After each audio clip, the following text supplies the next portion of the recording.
missed their last 12 shots, and Oracle Arena has erupted. Dellavedova's defense on Curry has been outstanding. Curry lobs it, it's stolen by James. Steve Kerr changing things up. They're going small. Curry looking for that opening. Steps back. Crossover. Fires away. Wow! Another three from Curry.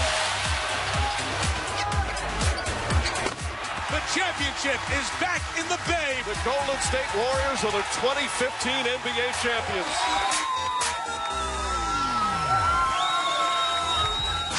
It's game day, everybody. Yes, sir. Skip Bayless, Stephen A. Smith. He's up there in the Bay Area. I'm Molly Karam. You guys fired up? Yeah, I'm Molly. Hi, Molly. Nice to meet you. Nice yeah, nice to see you. Yeah, good. This guy. He's unbelievable, Stephen A. When are you coming back?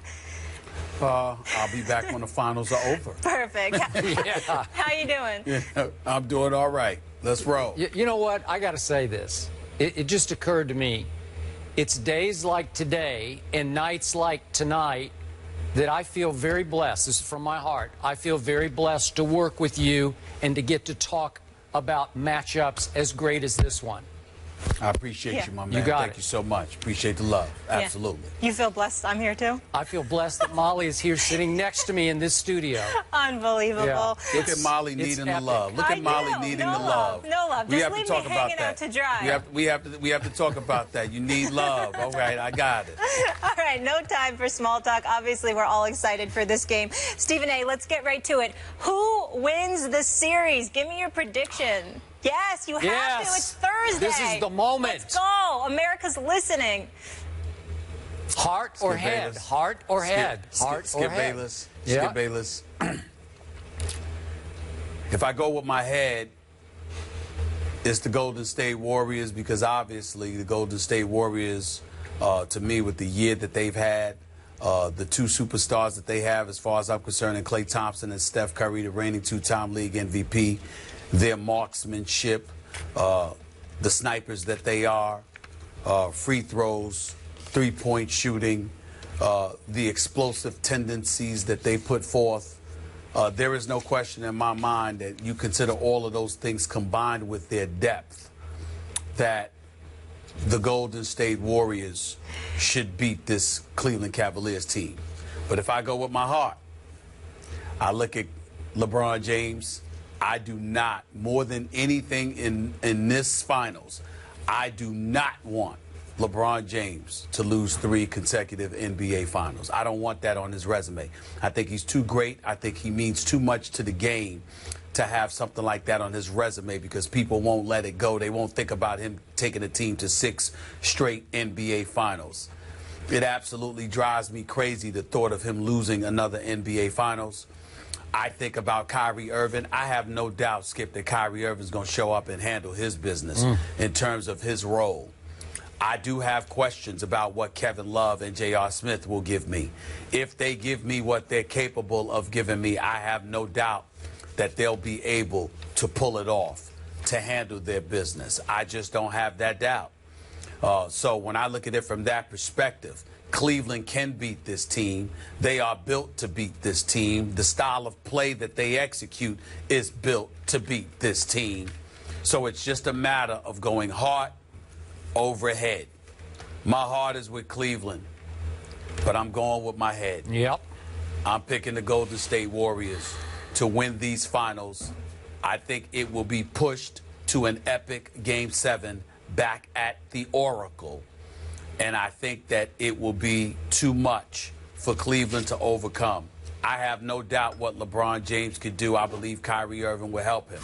But in order to pick Cleveland, you're asking me to trust. I know what they can do. I know what they're capable of doing. I'm not questioning their skill set at all.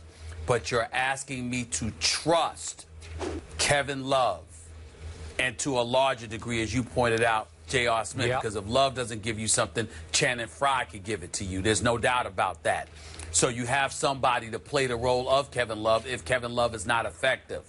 But you're asking me to trust Kevin Love, J.R. Smith, and I have to see them do that against this Golden State team in order to believe it. And it's just hard for me to, I'm usually going heart over head, which is why I'm wrong half the time. But I will tell you that in this particular instance, I'm definitely going head over heart because I want LeBron. I don't have anything against Golden State. Got mad respect and love for them brothers. But I want LeBron to win so badly. I just can't. If I have to make my pick based on where I would put my money this time around. And I wouldn't put my money on Cleveland. They could do it, but I can't. I just can't. I can't get there where I'm willing to say Cleveland is going to beat Golden State unless I strictly go with my heart instead of my head.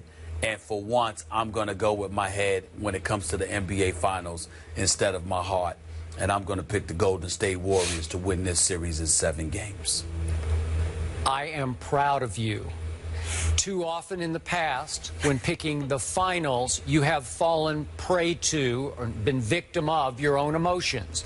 You get carried away more with rooting interest than what is staring you right in the face. Only in the finals, though. I know. Only in the finals. I said only in the finals. I agree. Not that you miss every finals, but sometimes you just get swept up in the pre-finals emotion. And this is, I got to tell you, this is a close call. I am with you. I am also going Golden State in 7 for a slightly different reason.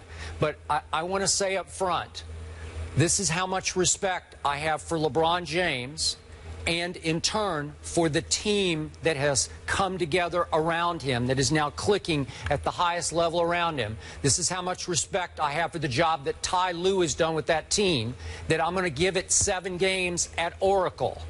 But in the end, I got to boil it down to this. Forgive me if it comes off as cold-blooded, but I just think when the stakes are at their highest, Steph Curry has proven to me to be a little mentally tougher than LeBron James. And I'm going to boil it all the way down to what's going to happen in crunch time or clutch time, however you want to look at it. With games on the line, I would bet my money on Steph before I would bet my 7-game money on LeBron James. That's just it. I can't say it any better than that. And here's my favorite stat from what Golden State just did in 2 straight playoff series against Portland and against Oklahoma City. Stephen A. Smith, do you realize that Golden State trailed more than it led against Portland and against Oklahoma City? It trailed more than it led. Wow, wait a second. The 73-win team was behind more than it was ahead against Portland and against Oklahoma City. So what happened? Well, obviously, Klay Thompson had a whole lot of impact on both series because when they needed to barely stay afloat, he made 3-point shots that kept them barely afloat. But what happened in what they call clutch time, which is the last 5 minutes of a game when the game is still a 2-possession game within 6 points? With games on the line for Golden State, Steph Curry scored in the playoffs so far 46 points. And second on the list is Draymond with 11, Iguodala with 10. Klay only scored 7 points in clutch time. In clutch time, Klay has been 1 for 10 in the playoffs. Steph Curry has been 14 for 23 and 9 out of 13 from 3. These are insanely great numbers. So how can I not go with Golden State? Go with your head. Go with what your eyes have been showing you. Because when it's time, Steph will impose his will on the game. Enough times that he can win 4 of them to LeBron's 3. And I know it doesn't boil down to just Steph and just LeBron, but in the end, they're clearly the 2 best players on the floor. You can do 1 or 1A, whichever way you want to go. In the end, intangibly, I'm going to go with Steph making the plays more than LeBron makes the plays to win the games. And it's going to go 7. I think it has epic potential. I can't wait for tonight. We'll talk about who wins tonight, but I'll just give you a little tease here. I give LeBron and company a real good shot to win tonight's game. And if they do, we're off to the races again with another great series a la the Oklahoma City series. We're off to the races because I would tell you that I think Cleveland needs to win one of these two games not to get taken out in 5. Okay. You know what I mean? I mean, you don't want a situation. I think that Golden State is fully capable of stealing one in Cleveland. If Cleveland wins one of the games, 1 or 2, I think this series definitely goes 7, which is why I'm picking it to go 7, because I do think Cleveland could win tonight. I definitely think Cleveland's going to win one of these 2 games. Okay. Okay. And then Golden State will go back and steal one in Cleveland. But I would also tell you that when you talk about Steph Curry, listen, it's not just the marksmanship. It's the free throw shooting. Yeah. And when crunch time arrives, you know, look, LeBron is not awful, but he's in the 70 percentile. Yeah. Steph is in the 90 percentile. The dude just doesn't miss, really, from the free throw line. You know, and so when you look at it from that perspective and you've got a sidekick, and I'll be the first to admit, again, as much as I want LeBron and Cleveland to win this particular series, you know, and as much as I've got some trepidation about the health of Steph Curry, I think the NBA did us justice in this regard. You got to remember, you've got game 1 tonight. Then you got 3 days before game 2. Then you got 3 days before game 3. Now, the 3-4 game in Cleveland is a Wednesday and Friday. But then after that, you don't play until Monday.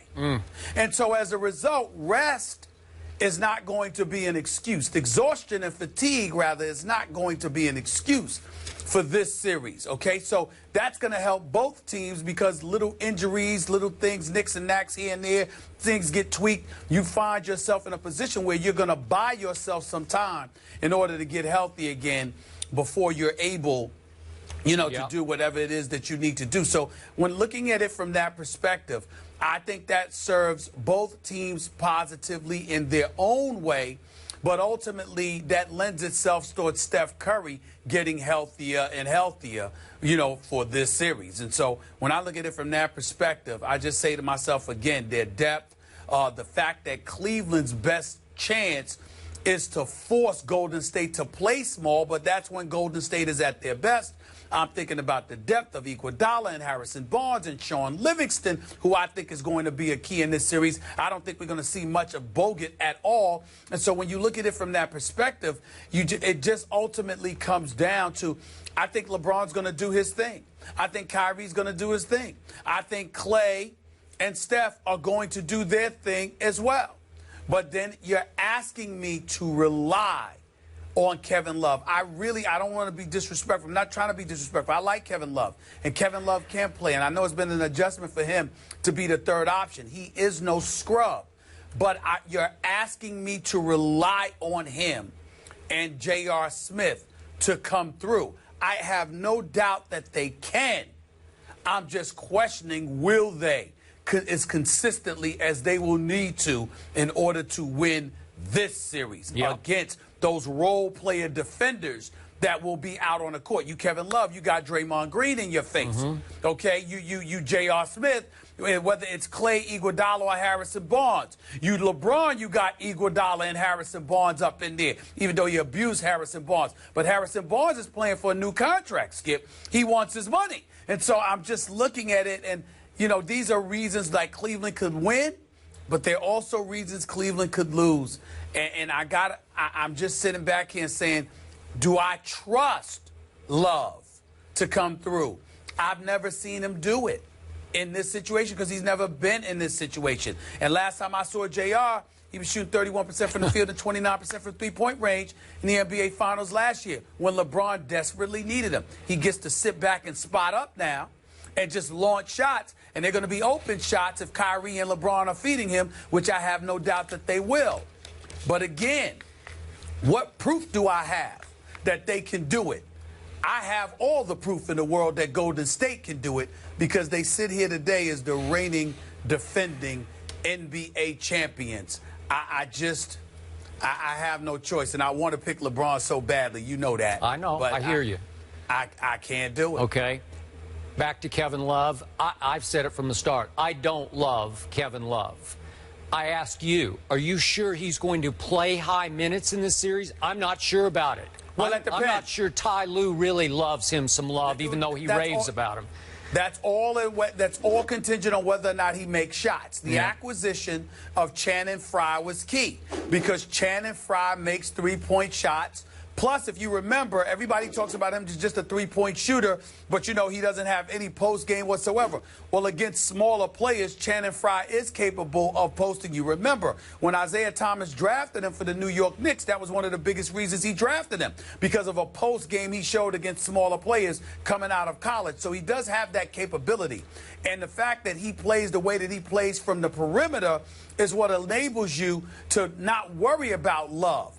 I just think in this series, because of who Golden State is and how they play at their best when they're small, you need the combination of Love with Channing Frye on the floor to be at peak performance. If you have to pick between one or the other, you're at a disadvantage for Cleveland. Their most potent lineup is going to be LeBron with Kyrie and JR, with Channing Frye and Kevin Love. Okay. And the only hiccup to all of that is when you bring in Dellavedova or Iman Shumpert for defensive purposes. Yep. That's about it. Okay, so when we boil this down from the Cleveland perspective, what are the biggest differences in this Cleveland team today as opposed to game one, or let's do game two, a year ago? Obviously, chemistry, number one, but here was the key change. What happened on January 18th? You were there in Cleveland. Golden State went in there and obliterated LeBron and Kyrie and Kevin Love. Remember that? They won by, what was it, 34 points. But they were up by 43. 43 points. And it was LeBron's worst plus-minus. He was a minus 34 for the game, worst in his overall career. Never has he been worse than minus 34. 4 days later, David Blatt fired, Ty Lue elevated. It was a huge change. And so now, obviously, Kevin Love is healthy. Channing Frye is added. So you have added two very tall, spot-up three-point shooters. Kevin Love 6'10", Channing Frye 6'11". So to your point, if they're making their shots, they're hard to stop because they're so tall, they just shoot over any defender. So it's a make-or-miss possibility with them every time, or that's what it boils down to. So can they make their shots? Well, and remember this also. Remember, LeBron is taking 10 fewer shots a game in these playoffs than last year's playoffs. LeBron has played the fewest minutes by far he's ever played in a playoff run. So he's rested, he's healthy, he's not taking shots because mostly, as you know, they have become a draw. LeBron drives it and kicks it to three-point snipers kind of a team. So it's different now. Everything's upside down from what it was a year ago. But there's a reason that the finals are so pivotal. It's for all the marbles. You're breaking down, and I just finished breaking down the nuances of the game schematically. But let's not diminish the impact of the quote-unquote moment. This is the time when palms get sweaty and backsides get tight. Yep. It's just what I talked about, whether it's Game 6 with OKC or Game 7. When you have all the marbles on the line, the men get separated from the boys. And what I'm saying to you is I'm not denigrating or disrespecting anybody. Both teams are fully capable of winning this series. This could be an epic finals. But we have to understand that we can pretty much predict what we're going to get from LeBron. I believe Kyrie Irving is that kind of dog. As long as he is healthy, Kyrie Irving gonna make some noise. He ain't gonna just sit idly by and let Steph Curry get his. Kyrie Irving with a jacked up knee before he went down for good in last year's Game 1 of the NBA Finals had 23-7. 23.7 assists. He was flat out balling while defending Steph Curry, who did not have the greatest first couple of games, first 2 or 3 games, actually. Okay? Kyrie Irving was guarding him Game 1. And so when I look at it from that perspective, I just believe in Kyrie Irving.